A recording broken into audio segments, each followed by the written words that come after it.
So this video is gonna be an unboxing of a really good product. It's the Huawei MatePad.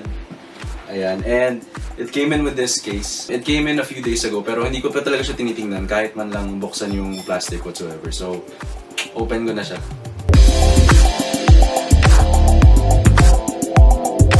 Ayan guys, so this is how it looks like. Pero hindi ko siya binubuksan.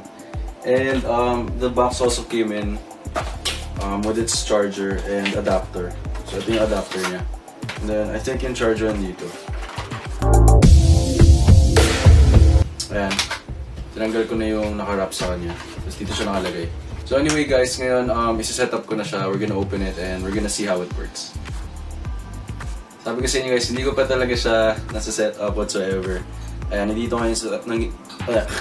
tayo ngayon sa language section. So, set up ko muna siya to English. So, I'll be right back. Okay guys, so the more that I set this up, the more that I find out about the device. So basically, you can set your face recognition pala in the Huawei MatePad. So, ito siya nakalagay. And then, papakita ko sa inyo na sineset ko yung face recognition ko. See guys, sobrang bilis lang, sobrang dali lang. So guys, set up ko na siya. This is how the Huawei MatePad looks like. As you can see, sobrang ganda nung screen niya. It's very bright, it's very wide. Because the screen has a 2K resolution display. And yung resolution niya is 1200 x 2000 pixels. So ako dati nakikita ko lang talaga to online. And syempre nung sinesearch ko yung specs niya, sabi ko parang nagagandahan na ako pero hindi ko pa talaga siya. Syempre iba pa rin yung feel pag nakita mo siya in person. And ako masasabi ko na I like what I'm seeing. Parang sobrang ganda manood ng videos dito and ng mga movies.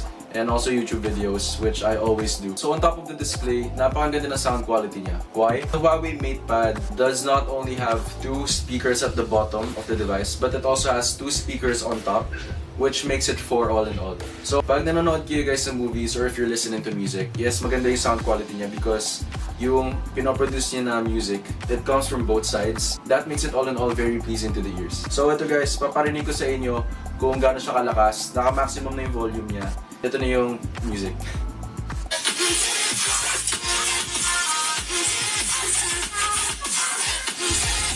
So guys, I am 2 arm lengths away from the camera. And this is at the maximum volume. And this is how it sounds like.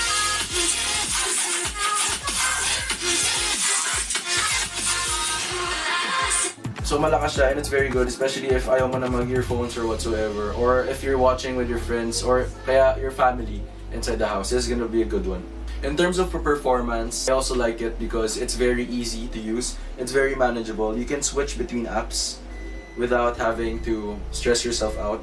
To toggle the settings bar, magsaswipe down ka lang from the top, or you can swipe from the left, or you can swipe from the right to exit the apps. You can switch between apps very easily. It's very quick to use. So I'm really happy na nakuha ko tong product na to. Bakit? As you guys all know, I'm going back to school. And actually, nag-start na yung orientation namin last week. And masasabi ko na talaga na it's very different now this time of the year that we have to submit all of our requirements online. Everything has to be digital. Even yung PE class namin, we have to take videos of ourselves doing exercises just to be able to submit it to the teacher. Pero now that we're all locked up in our homes and everything has to be online, this is really gonna be beneficial. Speaking of taking photos and documenting stuff that I need to get done and I need to submit, magagamit ko rin yung wide-angle camera. This is my face. Guys, ganito pa lang siya kalapit, pero kita na yung buong mukha ko. So, wide angle talaga yung camera niya. And ako katulad ko, not only for school, I can use this for taking outfits, taking pictures of the things that I wear, or just anything aesthetic I want to share online. And last but not the least, of course, magagamit ko to in terms of the outputs that I need to get done. I can scan pictures here.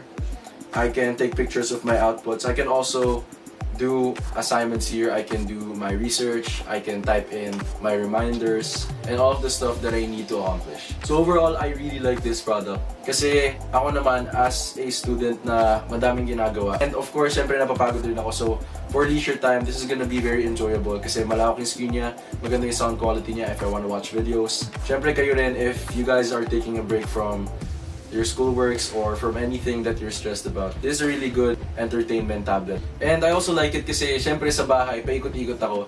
And minsan nag-iiba-iba yung schedules ko. So sometimes I have to go down to eat and sometimes I want to take a rest. I can just bring this anywhere. It's very lightweight. very easy to carry. I can bring it anywhere in the house na hindi ako nahihirapan. So overall, I like it, guys. It's very nice, very handy, and this is definitely gonna help me. So thank you guys for watching my second IGTV. I hope to see you in the next one. God bless to you and your family, and always stay safe.